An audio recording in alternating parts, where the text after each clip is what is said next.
Bonjour à toutes et à tous et bienvenue dans un nouveau vélo podcast. Le Tour de France arrive, mais en attendant, on va débriefer les championnats nationaux qui se sont déroulés ce week-end. On va parler aussi un peu de ces derniers jours avec le Tour de Suisse, mais côté sportif, ce qu'il faut retenir aussi, où il y a eu le Tour de Slovénie et puis la série Netflix. On vous a dit, on allait en parler, on va en parler dans ce podcast de cette série Netflix sur le Tour de France à quelques jours du début du Tour de France 2023. Mais d'abord, j'accueille mon acolyte de toujours, François-Pierre Noël. Salut FP. Salut Guillaume, salut à toutes et à tous. Bon, tu as apprécié ces championnats nationaux ? Ah bah c'est dans le nord de la France, et puis avec des pavés. Bon, il y a du soleil, il manquait la pluie on dira. Mais sinon c'était assez incroyable. Franchement, c'est pas la plus belle course que t'aies vue cette année en tout cas ? Ah franchement, c'est l'un des plus beaux championnats de ces dernières années avec la victoire de Valentin Madouas pour la course en ligne garçon. La victoire de Victoire Berthaud chez les femmes le samedi. Le circuit de Cassel a été... époustouflant, non ? Il a tenu toutes ses promesses. Harassant, brillant, fatigant pour les coureurs, c'était incroyable. Et franchement, ce qui est incroyable, honnêtement, il y a une course fille, une course garçon, mais les deux ont été top. Franchement, les deux, on prenait un plaisir incroyable quand on était derrière son écran, en tout cas, pas sur le vélo, parce que là, pour le coup, tu devais vraiment prendre cher avec la petite montée là, à la porte d'air à chaque fois. Je les plaignais, mais c'était tellement bien de voir ça, franchement. Ah ouais, franchement, c'était des super courses, chez les femmes comme chez les garçons, t'as raison de le dire. Ça a vraiment été de très belles courses et on s'est régalé. Et au final, le scénario qu'on a eu dans les courses, notamment dans les courses avant le championnat homme, ça s'est confirmé derrière le dimanche, et le scénario qu'on a eu notamment dans la course amateur où ça a flingué de partout, mais derrière la course amateur homme, derrière tu l'as eu chez les femmes, ça a flingué de partout, et chez les hommes élite le lendemain, le dimanche, où c'est parti dès le départ, où t'as un gros groupe qui est parti avec les groupes AMA FDJ dès les premiers kilomètres, et derrière ça a explosé. Ils étaient combien à l'arrivée ? 23 ? Non, 24, 25 ? Ouais, c'est quelque chose comme ça, je crois. Je vais te retrouver 23, je te confirme, 23. Mais donc, 23, t'imagines ? Le dernier, c'est Mathis Lebert d'ailleurs, qui a fait une très belle course. Et c'est marrant parce qu'il y a des coureurs qui ont fait une course incroyable et qui se retrouvent 23, 22e. Je crois que c'est Clément Champoussin qui était longtemps devant, 22e par exemple. Romain Grégoire, 20e, longtemps devant aussi. David Gaudu, 15e. Et dans le top 10, tu retrouves des coureurs qu'on n'a pas trop vus au final. Même Thibaut Pinot, on n'a pas trop vu, sauf qu'il était dans le premier groupe, on va dire, quand les FDJ ont tout fait sauter. Genre Mathis Louvel, pareil, on l'a pas trop vu à l'écran, mais il fait 9e quand même. 8e, pardon. Anthony Pérez, 9e, pareil, on l'a pas trop vu. Maxime Jarnet de la Van Rijel Roubaix-Lille Métropole, 10e, pareil, on l'a pas vu. Mais c'est marrant, c'est tellement à l'usure. Alors oui, on a vu tout devant ce qui s'est passé, mais même, on va dire, dans le top 10, t'as des coureurs qui ont fait une fin de course incroyable, quoi. Ouais, clairement. Et je crois que c'est Benoît Cosnefroy aussi, il me semble, qui a été devant pendant très longtemps, qui était au contact de David Gaudu, ou de Valentin Madouas, de David Gaudu, il me semble, quand il a accéléré pour revenir sur le groupe de devant. Et au final, Benoît Cosnefroy, il termine 14e à 9 minutes, avec David Gaudu dans sa roue, 15e à 9 minutes. Franchement, ça a flingué de partout. Et au final, tu te rends compte que tu as les meilleurs coursiers dans les premières places. Oui, c'est sûr. Alors, il manquait peut-être Julien Lafilippe, parce qu'on va refaire l'histoire de cette course quand même, Guillaume. C'est que au départ, les FDJ tentent un coup de force avec pas moins de 8 coureurs, il me semble, dans l'échappée. La première échappée avec une vingtaine de coureurs. Il y a quand même Pinot, Grégoire qui revient tout seul dans cette échappée, Gaudu, il y avait tous les gros de la FDJ, Madouas et Mollard, par exemple, Quentin Paché. Et au final, le GAC aussi. Et ils ont roulé pour créer un écart avec le peloton. Et avec la chaleur qu'ils faisaient, Julien Lafilippe a décroché, visiblement un coup de chaud. Il n'a pas communiqué, mais ce qu'on pouvait ce matin, c'était un coup de chaud. Au final, cette course, elle s'est complètement débridée. Et à part Benoît Cosnefroy et David Gaudu qui étaient rentrés dans le peloton peu de temps après, en fait, les autres ont été complètement décrochés, quoi. Il restait plus que les coureurs de la FDJ, la Arkea Samsic avec Elie Gesbert qui avait l'air très en forme, Mathis Lebert aussi, et Clément Champoussin était aussi en nombre devant. On avait aussi la G2R qui ont failli se faire surprendre, mais Nance Peters et Cosnefroy sont revenus au fur et à mesure de la course. Mais moi, ce qui m'a impressionné, c'est vraiment ce côté imprévisible, en fait. On avait l'impression que tout le monde pouvait gagner. Madouas semblait au-dessus, mais des moments, il se faisait un peu décrocher. On dirait qu'il regardait un petit peu étater le terrain. Au final, c'était vraiment le plus fort et c'est notre meilleur coursier français, tu l'as dit. Ouais, on va rappeler quand même, parce que l'année de Valentin Madouas, elle est quand même dingue. En termes de résultats, tu as quand même tu parles, meilleur coureur français, meilleur coursier français, où il fait 2e au Stradé, il fait 5e à Liège-Bastogne-Liège. Ça veut dire quand même ce que ça veut dire. On a un très beau champion de France. On a un champion de France qui est capable de faire top 10 du Tour de France, qui va, et je l'espère, accompagner David Gaudu très loin pendant ce Tour de France 2023. J'espère juste qu'il va pas avoir le contre-coup du championnat de France avec la chaleur, la distance, la dureté de la course. Il va pas avoir le contre-coup lors du week-end inaugural de ce Tour de France au Pays Basque, où il aura peut-être les jambes un petit peu dures. J'espère qu'il aura bien récupéré, mais c'est un magnifique champion de France. Et puis oui, ça s'est joué à la pédale au final. Alors pour Alaphilippe, il me semble qu'il y a été pris de vomissement aussi en plus du coup de chaleur. Donc il y a eu ça a été un cocktail impressionnant et Valentin Madouas au final, ça a été la force du nombre de la Groupama FDJ à un moment donné. Je crois que c'est à 2 tours de l'arrivée où ils partent à 3. Ouais. Gaudu, Mollard et Madouas. Et là, franchement, quand tu vois ces 3 devant, tu te dis, mais ils vont terminer aux 3 premières places. Ouais, c'est sûr. Hein. Puis Rudy Mollard, il avait de belles jambes, hein, mais Madouas, c'est impressionnant. C'est vrai que quand il se met à démarrer, t'as personne qui peut le suivre. Il a ce côté un peu tracteur, quoi. C'est impressionnant. Enfin, il a une puissance incroyable, même dans les montées les plus raides. Et c'est ça qui est bluffant avec ce coureur, quoi. Moi, je suis impressionné. L'étape suivante pour Valentin Madouas, c'est pas de montrer qu'il est fort dans ces courses-là, parce qu'évidemment, tu l'as dit, hein, tu as rappelé son palmarès cette saison sur l'Estradé ou sur le Liège-Bastogne-Liège. Moi, ce qui me manque avec Valentin Madouas, c'est comme il a fait sur le championnat de France, c'est d'être acteur dans les grandes courses. Je dis par là que l'Estradé, je dis pas que c'est une petite 2e place, mais en soi, il est acteur sans être acteur, tu vois. Il est derrière Pidcock, dans le groupe derrière Pidcock, il attaque plusieurs fois, mais il n'est pas vraiment acteur dans le sens où il n'a pas fait une grosse attaque, être en tête pendant longtemps et s'est fait rattraper. Liège-Bastogne-Liège, c'est pareil, il revient un peu d'entre les morts, si je me souviens bien. Il est 5e, c'est un beau 5e, mais il est revenu un peu à contre-coup. Le Tour des Flandres, il est malade. Moi, j'attends quand même de Madouas dans la prochaine année que voilà, il remporte des grandes courses, sur une étape sur le Tour ou bien dans des courses World Tour, mais surtout qu'il soit acteur maintenant. C'est-à-dire que quand il arrive, il est parmi les 3 meilleurs, je sais pas, à 20 km de l'arrivée, qu'il perde ou qu'il gagne, peu importe, mais qu'il soit acteur beaucoup plus qu'aujourd'hui. Oui, d'autant que sur certaines courses, il peut avoir Stéphane Kung et David Gaudu pour jouer la victoire aussi. Il y aura des doubles têtes de leader chez Groupama FDJ. Et finalement, la Groupama FDJ, sur cette course en ligne homme, ils ont réussi à faire ce que n'a pas réussi à faire la veille la FDJ Suez. Je sais pas si tu vois ce que je veux dire. Ouais, la force du nombre, ils ont joué sur la force du nombre et au final, la Groupama FDJ chez les hommes a gagné, chez les femmes, elles se sont fait je sais même pas si elles se sont fait avoir, mais en tout cas, elles sont tombées sur plus fortes. Elles sont tombées sur plus fortes, oui. Victoire Berthaud, dont je suis fan, hein. Je pense que les auditeurs de Vélo Podcast le savent maintenant, mais elle a montré que, on va dire qu'en tant que cycliste flandrienne, c'est peut-être notre plus grand espoir l'année prochaine ou dans les prochaines années. Franchement, c'est impressionnant. Sur un Tour des Flandres, sur un Paris-Roubaix, elle va être très très forte. Non, je sais pas si elles ont vraiment merdé un peu dans la course, les filles de GDF Suez, parce qu'en fait... le truc avec Jade Viel et puis c'était Marie-Léné. FDJ, j'ai dit quoi GDF. GDF, je sais pas pourquoi. Alors, t'as des actions ou quoi Je sais pas du tout. FDJ, t'as raison. Non, c'est Marie-Léné, hein, c'est ça, qui est devant avec Jade Viel. En fait, Marie-Léné, elle revient, donc elle a fait ce contre-effort et tu voyais bien avec David Gaudu sur la course homme qu'il faut du temps pour récupérer et elle a pas récupéré, tu le sens bien. Et Jade Viel derrière qui en met une, mais elle lâche pas Victoire Berthaud. Tu sens qu'elle sait pas trop quoi faire aussi parce qu'il y a son équipière qui est revenue. Je pense que alors oui, il n'y a pas d'oreillette, donc tant mieux, ça nous apporte des belles courses. Mais je pense que c'est plus la stratégie sur le dernier kilomètre qui a posé souci que sur la course entière, tu vois. Sur la course entière, c'est du tableau noir pour les deux équipes, en fait. Mais sinon, le reste, tout est parfait. Et je me suis posé la question quand Marie-Lenette rentre dans l'ascension, au milieu de l'ascension finale. Elle rentre sur Jade Viel et Victoire Berthaud, il me semble. Je me trompe pas. Oui, non, c'est ça. Elle rentre de l'arrière. Et je me dis, va y avoir un temps de latence au moins, tu vois, où Jade Viel va avoir sa carte, tu vois, ils vont jouer le nombre face à Victoire Berthaud. Eh ben non, derrière, j'ai même l'impression que Marie-Lenette, son accélération, ça trompe Jade Viel. J'ai eu cette impression-là sur le moment-là. Ouais, après, t'as bien vu que quand Victoire Berthaud a accéléré, elles ont pas suivi derrière. Enfin, elle a accéléré, elle a surtout suivi et attaqué au bon moment, parce qu'en soi, Victoire Berthaud, elle attaque pas très loin. Hein. Je pense qu'elle savait très bien à quel moment fallait suivre, voilà, et à quel moment fallait attaquer, parce qu'en fait, elle a laissé faire l'effort à Jade Viel. Elle a dit genre vas-y, moi je tiens.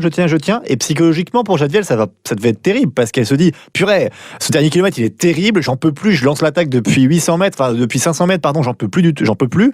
Ma coéquipière, elle est lâchée, et l'autre, elle tient, et puis l'autre, elle en met une derrière. Bah oui, moralement, c'est très difficile, puis tu as fait ton effort, c'est très compliqué de suivre derrière. Mais Victoire Berthaud, très très belle victoire. Et Cofidis qui gagne enfin un championnat de France, c'est aussi ça qui est beau. Oui, et les femmes avant les hommes, hein. Les femmes ont réussi à gagner ce titre national. Voilà pourquoi il faut investir.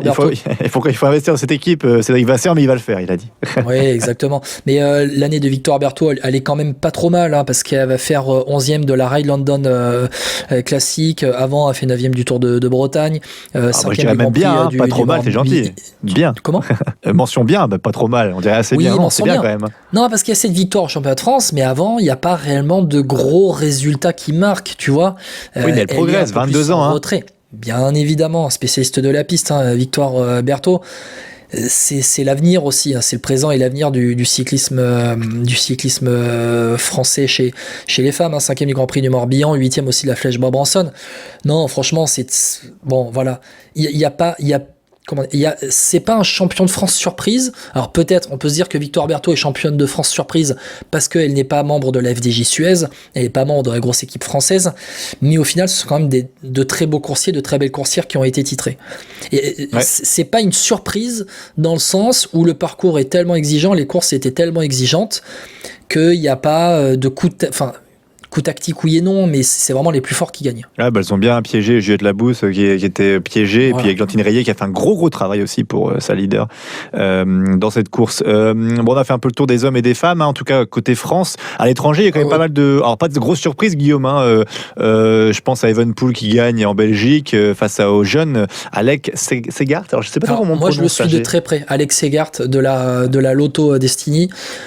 Attention en termes de force pure, de capacité à rouler, c'est un très jeune coureur, Alex Segart, qui a brillé dans les rangs jeunes et qui est un grand espoir du cyclisme belge, et de voir les deux là, Evenepoel et Segart aux 2 premières places du championnat de Belgique. Il me semble que le podium est complété par Tige Benoît. Franchement, ça allait s'augurer de très belles années pour la suite, hein, du cyclisme belge, avec un Wout van Aert qui a été piégé, il me semble, qui n'a pas été présent dans la bataille finale. Non. Et par contre, la surprise, honnêtement, la surprise dans les pays de notre secteur, dirons-nous, entre Espagne, Angleterre, Portugal, c'est l'Espagne, hein, c'est Oyer Lascano quand même, hein, parce que.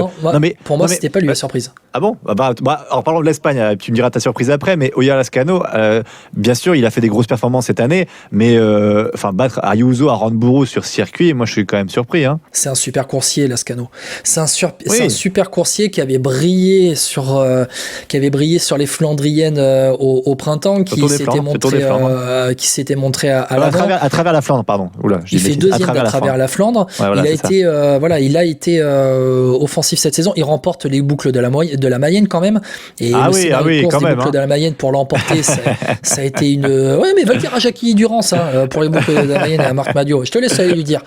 Non, c'est un très bon coursier. C'est un magnifique rouleur. Il fait 2e du championnat du contre-la-montre en Espagne, plutôt dans la semaine derrière Castroviejo. Oui, je sais très bien pourquoi tu me dis que c'est une surprise quand tu vois qu'il l'emporte en solitaire, alors que derrière, sur un circuit espagnol compliqué, il arrive à lâcher les Ayuso, à Ranburu et compagnie, mais Lascano, c'est un jeune coureur, c'est un basque de 23 ans, c'est l'avenir du cyclisme espagnol aussi, et ce cyclisme espagnol, il a besoin de jeunes comme Lascano, comme Ayuso pour les prochaines années. Ah, j'ai trouvé ta surprise. Vas-y. Championnat laiton avec Emils Lipins qui a battu Neylands. C'est pas lui? Ah bon? Non, c'est pas lui. C'est en Italie. Simone Velasco qui remporte le championnat d'Italie. Simone Velasco, franchement. Là, je me dis, franchement, le cyclisme italien, je vais enlever Filippo Ganna. Le cyclisme italien est dans un creux. Je me dis que pour que Simone Velasco, j'ai rien contre Simone Velasco, mais sincèrement, c'est un bon coureur, mais c'est pas un top coureur mondial.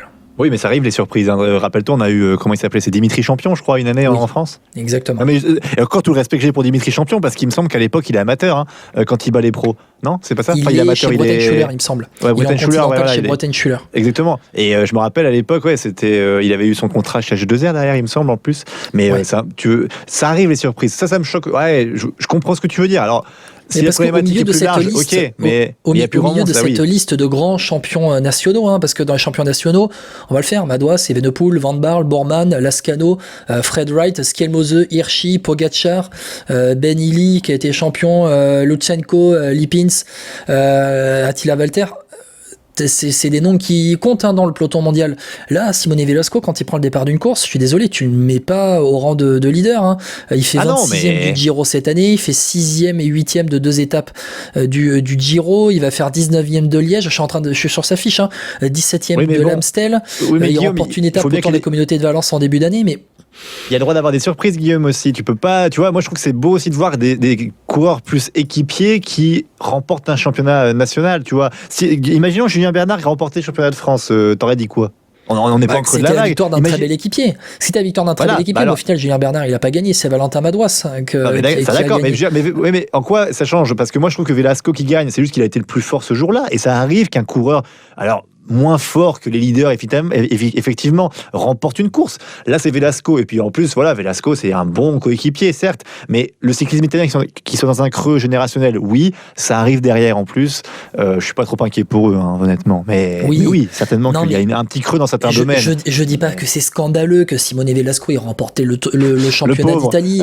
Mais non, mais j'ai rien contre lui. En plus, apparemment, j'ai cru voir une photo du maillot de champion d'Italie sur la tunique Astana. Ça va être magnifique. Parenthèse fermée, mais Simone Velasco, pour le coup, quand tu vois que c'est lui champion d'Italie, voilà, c'est vraiment, je me dis, par rapport aux autres, en fait, il n'y a pas mieux en Italie. Enfin, tu vois ce que je veux dire. À l'époque, t'avais des Nibali, t'avais des gros, t'avais des grosses pointures en Italie. Là, mis à part Filippo Ganna, je vois pas de grosses pointures dans le cyclisme italien pour faire mieux que Simone Velasco. Tu vois ce que je veux dire? T'as des gars comme Gianni Moscon qui sont plus réellement au top. T'as Giulio Ciccone qui est là, qui fait 15e de ce championnat d'Italie. Ciccone, il a pas eu de chance parce que vraiment lui, c'est le coureur qui est peut-être le plus fort dans les grands tours là, Giulio Ciccone. Oui, alors celui qui a pas eu de chance sur la course, c'est Filippo Baroncini. Moi, c'est un coureur que je suis de très près, Filippo Baroncini de la Trek. Il a un ennui mécanique dans le final alors qu'il était échappé, mais Filippo Baroncini, c'est un très très bon coursier, champion du monde espoir en 2021. Il va avoir 23 ans cet été. C'est vraiment le futur du cyclisme italien. C'est un passe-partout, c'est un tout-terrain, c'est un très bon coureur de classique. Donc lui, j'attends de très près. Normalement, il aurait dû être le champion d'Italie s'il n'y avait pas eu un souci technique dans les derniers kilomètres, mais voilà, c'est Simone Velasco, le champion d'Italie. J'ai rien contre lui, encore une fois. Je n'ai rien contre lui. Attention, FP ne me fait pas dire ce que je n'ai pas dit. Je n'ai rien contre Simone Velasco, mais c'est la preuve, c'est le symbole du creux, d'un creux dans le cyclisme italien. Voilà. Bon, rassure-toi, a priori, de ce que je vois, il fera pas le Tour de France. Bon, malheureusement pour le maillot de champion d'Italie qui semble être très beau. C'est ça. Bon, juste Guillaume, alors tu voulais revenir un peu sur l'actualité de ce mois de juin. On en a parlé récemment avec la mort malheureuse de Jean. Oui. Très rapidement, juste, on a quand même eu alors les championnes femmes. Je pas qu'on rentre dans le détail dans la liste des champions et des championnes, mais t'as quand même eu des gros titres chez les femmes avec Kopecky, Longue Borghini, Demi Vollering, Liane Lippert, Mavi Garcia qui ont été titrés dans leur pays. Et puis au niveau du contre-la-montre, très vite fait, Grande-Bretagne. Le champion de Grande-Bretagne contre la montre, il a 19 ans. Joshua Tarling, une des pépites de chez Ineos. Attention à ce gamin. Attention à ce gamin, vraiment. Ouais, on va suivre un peu attentivement ce qu'il va faire. Et Carbaol, bravo pour le titre en France. Vas-y, l'actualité. Non, l'actualité, tu voulais revenir un peu sur ce qui s'est passé. Alors évidemment, vous pouvez retrouver notre podcast sur Gino Madère, l'hommage qu'on a rendu avec Barnabé Moulin, l'ostéopathe chez Bahreïn. Donc vous pouvez retrouver sur Deezer, Spotify, YouTube évidemment. Voilà, c'était un moment fort et touchant pour tout le monde, je pense. Et ça nous fait du bien aussi d'en parler, c'est toujours important. Mais il y a une course qui est quand même arrivée jusqu'au bout, malgré la réticence parfois de certains. En tout cas, elle est arrivée jusqu'au bout. Guillaume, toi, qu'est-ce que tu as retenu de ce Tour de Suisse? On n'en a pas vraiment parlé sportivement. Qu'est-ce que je retiens? Skelmose. Mathias Skelmose qui, on peut parler, qui remporte le Tour de Suisse. Il y a eu un vainqueur final sur ce Tour de Suisse pour oui, il me semble. Hein, ouais. Matthias Skelmose qui remporte le Tour de Suisse, qui remporte une étape, qui fait deuxième et troisième de trois autres étapes. C'est la confirmation d'une très belle saison pour le Danois, qui a été d'ailleurs champion du Danemark en ligne et deuxième du contre-la-montre, qui, me semble-t-il, va débarquer sur le Tour de France avec la Trek Segafredo. Ça va, lui a la carte Guillaume Dreschler pour avoir le maillot national ou c'est pas possible? Lui, franchement, tu vois, 22 ans, il va avoir 23 ans en septembre, Skelmose. Là, tu as le symbole d'une nouvelle génération danoise qui est très forte. Et Skelmose qui a fait une super année 2023 quand même, parce qu'il fait deuxième de la Flèche Wallonne, il remporte l'étoile, il fait deuxième de l'étoile de Bessèges, il fait cinquième du Tour des Alpes-Maritimes et du Var, avec des victoires d'étape. C'est une super saison 2023. Au final, il remporte ce Tour de Suisse assez logiquement, devant Juan Ayuso, il me semble, qui termine deuxième. Voilà, Juan Ayuso deuxième et Remco Evenepoel troisième. Ayuso qui était un peu de retour, Remco Evenepoel qui lui s'était remis du Covid après avoir abandonné sur le Giro. Donc c'est un beau vainqueur de Tour de Suisse. Malheureusement, la course est endeuillée. Remco Evenepoel qui l'avait emporté aussi en solitaire lors de la première étape après le décès de Gino Meder, qui avait levé les bras. Bon voilà, ça a été malheureusement le vainqueur du Tour de Suisse est beau, mais la course a été endeuillée. On retiendra, je pense que le décès de Gino Meder et la victoire de Matthias Skelmose sera passé au second plan, très logiquement, mais il va arriver sur le Tour de Suisse avec Tour de France, avec de très bonnes jambes. Ouais, et puis une pensée aussi pour Félix Gall aussi, l'Autrichien de la G2R, Citroën, qui a fait une très belle performance en montagne, mais avec des gros soucis en chrono. J'ai presque cru qu'il était français du coup, quand j'ai vu son contre-la-montre il est chez final. G2R. Mais il est chez G2R, donc c'est pour ça, c'est exactement pour ça qu'il a... final, et alors, je crois lors du contre-la-montre final... il est pas deuxième au général et après il passe 8, il me semble qu'il perd 6 places. Enfin, c'est énorme, ouais, c'est ça. Exactement. Ouais, il a pris cher, comme on dit. On passe à la série Netflix, Guillaume, pour finir ce podcast. Oui. Alors, t'en as pensé 8 quoi, épisodes FP, de cette série Netflix? J'allais te demander, commençons par toi, Guillaume. Je commence souvent, vas-y. Commence, Guillaume, qu'as-tu pensé de cette série Netflix dans sa globalité? On rentrera dans le détail si tu veux. Bon. Par quoi commencer? Non, mais globalement, tu l'as aimé ou pas? En fait, c'est surtout ça, déjà. J'ai plutôt apprécié cette série. Je pense qu'il faut pas regarder cette série avec des yeux d'expert.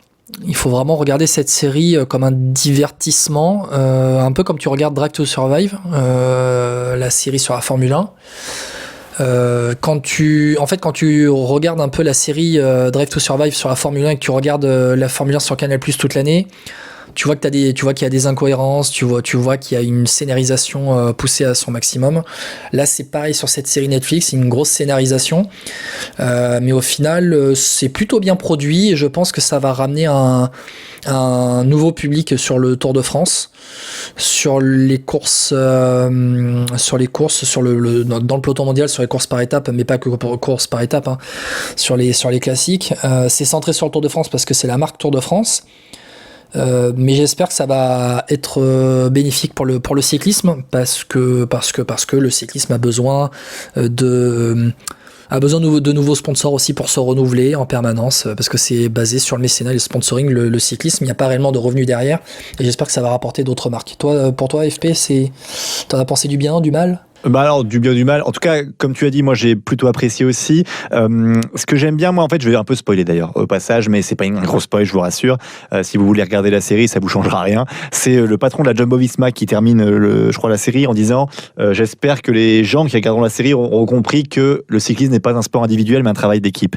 Et c'est marrant, c'est un peu tout con, mais au final, l'objectif de la série est rempli. C'est comme un bon film, tu sais, souvent on dit il faut un début, un milieu, une fin, ce qu'on a de moins en moins de tendance à avoir.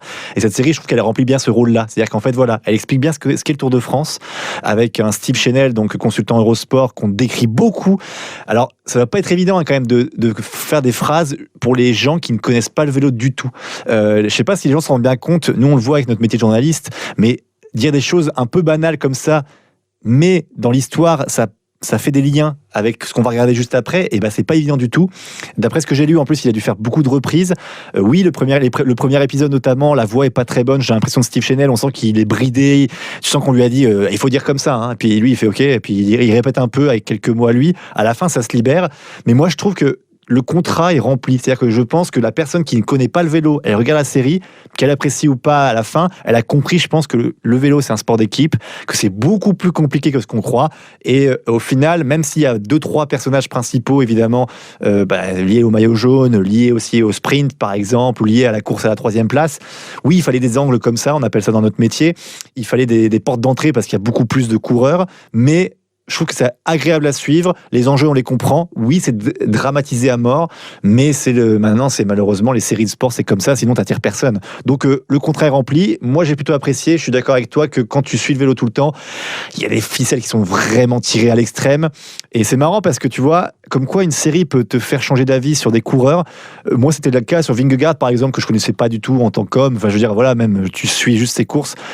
Ça le rend attachant. À l'inverse de Wout van Aert, c'est marrant parce que tu vois, ma compagne m'a dit ah bah non, je déteste Van Aert. Et j'ai dit mais c'est ouf parce que moi j'aime bien Van Aert, mais c'est vrai que vu comment ils l'ont comment ils ont fait son portrait, quel passage ils ont pris, c'est dur quoi de l'apprécier. Je peux comprendre quand tu connais pas le vélo vraiment, tu vois. Et c'est juste ça que je pourrais reprocher à la série en fait. Mais sinon en soi le contrat est rempli.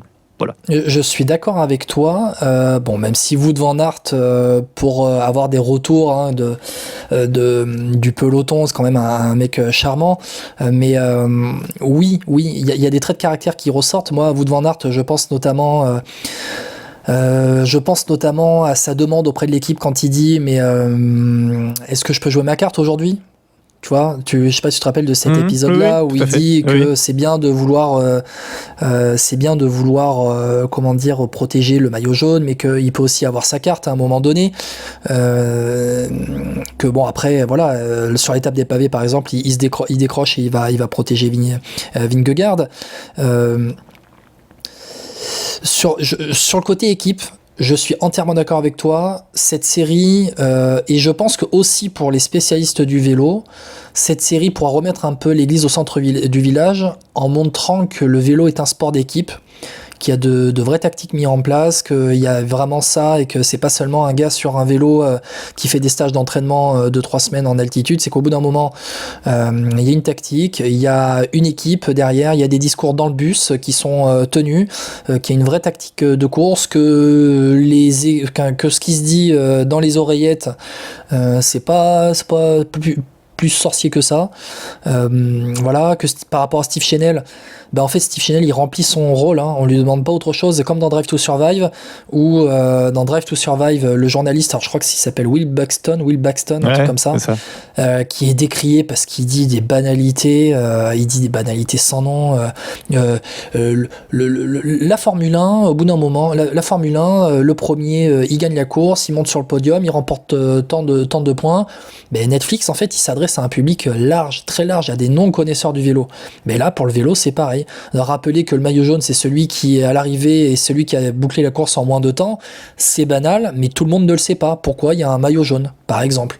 Et il a ce rôle-là, Steve Chenel. Après... Ouais, les critiques sur les réseaux sociaux, je les ai pas comprises non plus.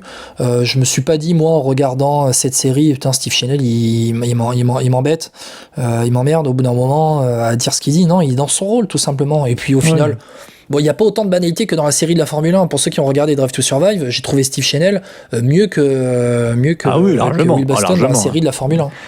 Et puis aussi, alors on découvre des personnages assez attachants. Julien Jourdi, alors nous on l'a eu dans Vélo Podcast, je me trompe pas. Maintenant j'oublie à chaque fois, tu sais les gens qu'on a eu ou pas. Ça fait des années, tu sais, maintenant tu oublies presque les gens qu'on a eu. Oui, mon vieux, Julien Jourdi, on l'a bien eu. Et d'ailleurs, il avait pris beaucoup de temps avec nous dans Vélo Podcast pour discuter. Ah oui, c'est une des interviews les plus longues, je crois qu'on avait faites. C'est vrai, t'as raison. Oui. Mais en tout cas, Julien Jourdi, on le découvre vraiment et il est hyper attachant. C'est hyper émotionnel parce que quand il raconte l'histoire avec ses parents. Enfin, moi j'étais vraiment pris dans le truc. Et là pour le coup, c'est ce qu'apporte une série comme ça, c'est vraiment fort. Par contre, moi, un point fort. Vas-y. Je te coupe par rapport à Julien Jourdi. Quelques semaines avant la sortie de la série Netflix, on m'a dit, tu vas voir, Julien Jourdi, il va être une star après la série Netflix. Il va en faire chialer plus d'un. Je referme la parenthèse. Tu vois, c'est réussi. Bon, après, en tout cas, moi, un autre point fort, c'est Marc Madiot. Mais Marc Madiot, moi, je t'explique.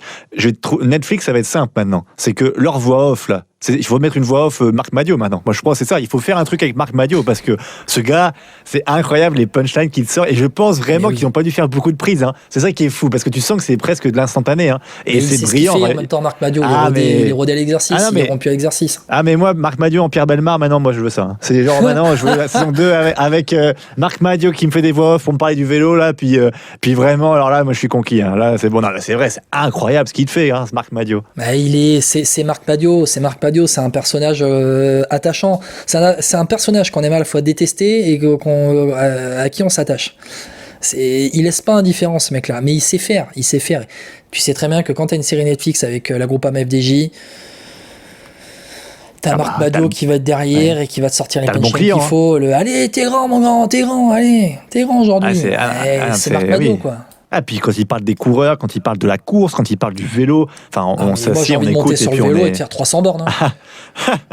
Ah non, mais franchement, moi, il me fait sauter, il me fait grimper au rideau, Marc Madiot, quand il parle de vélo. Mais c'est un plaisir énorme. Alors, il n'est pas forcément apprécié de tout le monde dans le peloton, ça, c'est sûr. Mais il est amoureux de son sport. Il est amoureux de son sport, il est amoureux du vélo. Mais t'as besoin de mecs comme ça. En tout cas, si on peut résumer ça, hein, Guillaume, pour cette série Tour de France, moi je résumerai en disant que qu'on aime ou qu'on ne connaisse pas le vélo, honnêtement, on va avoir nos biscuits, quoi. On va vraiment avoir tout ce qu'on veut, on va bien manger, on va bien s'installer. Oui. C'est pas des épisodes super longs en plus, c'est plutôt bien scénarisé. Franchement, voilà, moi j'ai rien à pas grand chose à reprocher à la série, quoi. Par contre, il y a des plans de coupe. Quand tu connais un peu les scénarios de course, quand tu connais un peu ce qui s'est passé dans les étapes, quand tu connais un petit peu le vélo, je sais pas si tu t'es attaché à ça, mais ça c'est peut-être plus notre statut de journaliste.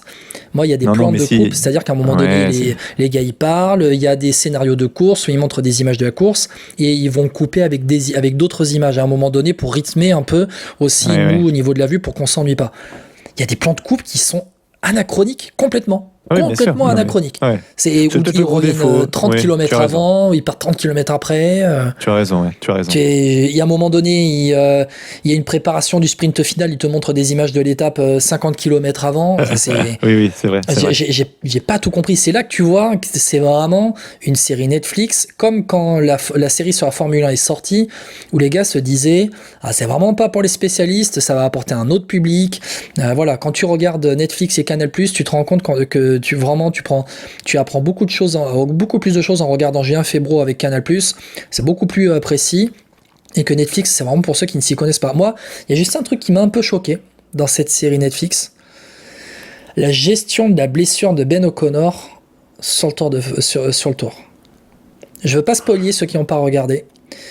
Spoil, c'est vrai que quand on dit les cyclistes... Spoil. Alors on va mettre alerte spoil. Ceux qui ne veulent pas spoiler, quittez le podcast et puis on vous dit à bientôt. Et ceux qui veulent écouter, écoutez avec plaisir Guillaume, vas-y. Voilà.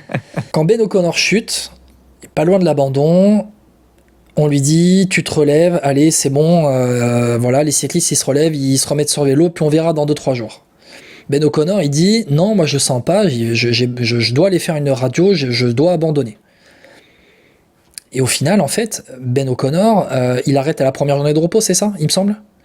Il quitte le tour à la première journée de repos ? Oui, c'est ça. Et sa chute, elle est bien... Alors, il faut que je me remette, je me souviens plus quand est réellement sa chute. Est-ce que c'est pas au Danemark ? Ouais, mais c'est possible. Il y en a une au Danemark, il y en a une en France. Mais il faut juste se remettre dans le contexte pour bien résumer. C'est qu'en fait, il y a plusieurs chutes. Il fait une radio. Je crois que la blessure, c'est au niveau de l'ischio ou la fesse. J'ai un doute maintenant. Mais c'est une grosse blessure. Il y a visiblement un écart assez important sur la radio. Donc, il doit partir. Enfin, médicalement, il doit quitter le tour. Voilà. Et Julien Jourdi, lui, il insiste pour qu'il reste. En fait, il insiste. Voilà, parce que c'était le leader AG2R notamment. Oui, mais voilà, c'est ça. Mais Guillaume, honnêtement, entre toi et moi. On le sait pas parce qu'on n'a pas eu de caméra à l'époque, mais il y a plein de coureurs à qui ça a dû arriver. Mais bien évidemment, je jette pas la pierre contre AG2R, attention, je jette pas la pierre sur l'équipe AG2R. Non, mais en termes d'image, il vient de faire 3e du Dauphiné, Ben O'Connor. Forcément, il arrive il arrive avec une grosse pancarte derrière lui. Il fait 4e du Tour l'année d'avant. C'est la 2e étape où il chute vers Nyborg. Et là, tu sens que ça va pas bien déjà. Ça va pas bien. Oui. Et c'est après la victoire de Bob Jungels qui l'abandonne. Voilà, je me suis remis les étapes. Et après la victoire de Bob Jungels, oui, il abandonne, où l'équipe AG2R a rempli son rôle, une victoire d'étape, il peut y aller.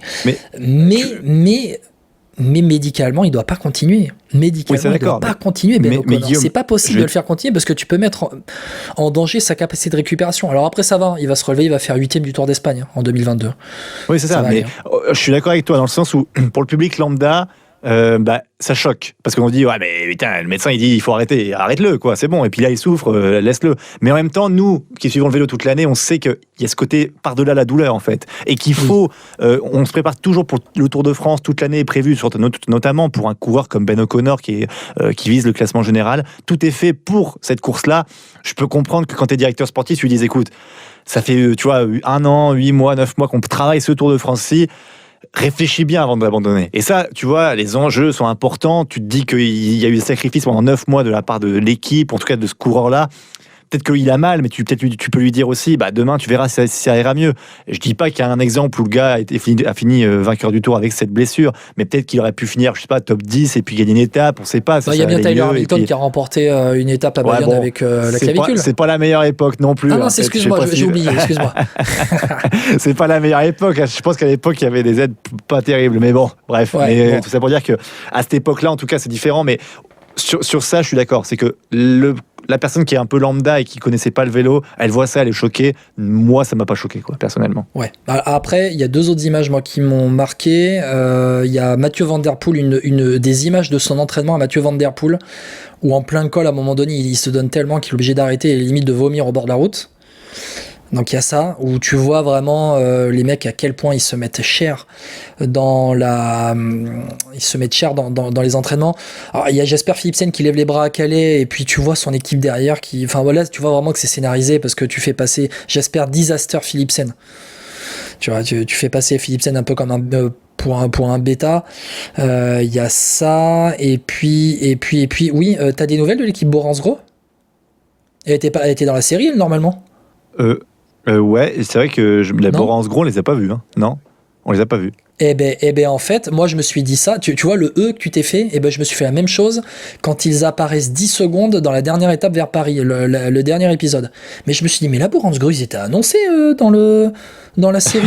Il s'est passé quoi ? Et on les a pas vus une seconde. Ils étaient pas intéressants, Guillaume, c'est pour ça. Mais oui, mais non, mais il faut aussi que les gens comprennent ça. C'est qu'il y avait une équipe qui était prévue dans cette série Netflix, et l'équipe était tellement pas intéressante qu'ils sont apparus 10 secondes à l'intérieur de la voiture, 10 secondes lors du dernier épisode où ils remontent vers Paris au début de la dernière étape. T'imagines un peu le gars, le réalisateur qui dit il faut les faire passer, les gars. On les fait passer où ? Oh, mais la dernière étape, mais 10 secondes. Vers Paris. Tu les fais remonter vers Paris. Mais tu vois, je pense que le sponsor Borans-Gros, quand ils ont fait le visionnage de la série, ils ont dû se dire, mais en fait, on est où là ? Ah ça a dû être assez rapide à voir, je pense bien. Ils ont dû envoyer l'extrait et dire voilà, vous apparaissez là. Voilà, on fait en visio, Skype, on vous envoie 10 secondes, hop, on est là dans la voiture, bonjour, au revoir, et terminé. Bon, bref, il y a eu ces images-là, je me suis dit, mais les Bora, ils étaient là, les Bora ? Ils étaient pas là ? Non, si, ils étaient là, en fait. Bon, bref, voilà. Bon, série Netflix, tu attends, toi, la 2e saison ? Oui, a priori, je sais qu'ils doivent se tenir prêts, visiblement. C'est ceux qui participaient à la série Netflix l'an passé, donc on va voir si cette année, ça a encore lieu. Mais moi, j'espère qu'il y en aura une 2e saison, parce que ça va aller en s'améliorant, comme un peu Drive to Survive. Je pense que ça peut être intéressant à voir. Ouais, la seule chose Allez, il y avait que 8 équipes qui étaient annoncées sur cette série Netflix Tour de France. On aura peut-être plus sur la série sur le Tour de France 2023. Moi, j'aurais aimé peut-être une série Netflix sur... tu vois, Drive to Survive, c'est sur toute la saison. Moi, alors, la série, c'est sur le Tour de France, donc ça sera que sur le Tour de France.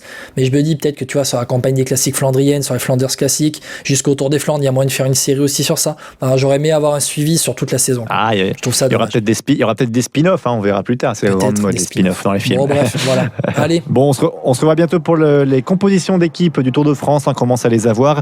Nous, on fera ça d'ici la fin de semaine, c'est promis, et on vous parlera un petit peu du début de parcours, et avec une grande annonce également pour toi, Guillaume, mais on en parlera évidemment lors du prochain podcast. N'oubliez pas de nous liker, de mettre le nombre d'étoiles que vous voulez sur les réseaux sociaux et sur les plateformes de téléchargement, sur Podcast Addict, Apple Podcast, sur YouTube, Spotify, Deezer. On est présent partout, voilà. N'hésitez pas. Bon, ciao Guillaume. On se dit à bientôt, à très bientôt, dans quelques jours pour la présentation du Tour de France FP. T'es prêt, t'es chaud ? Je suis chaud, toujours, tu sais.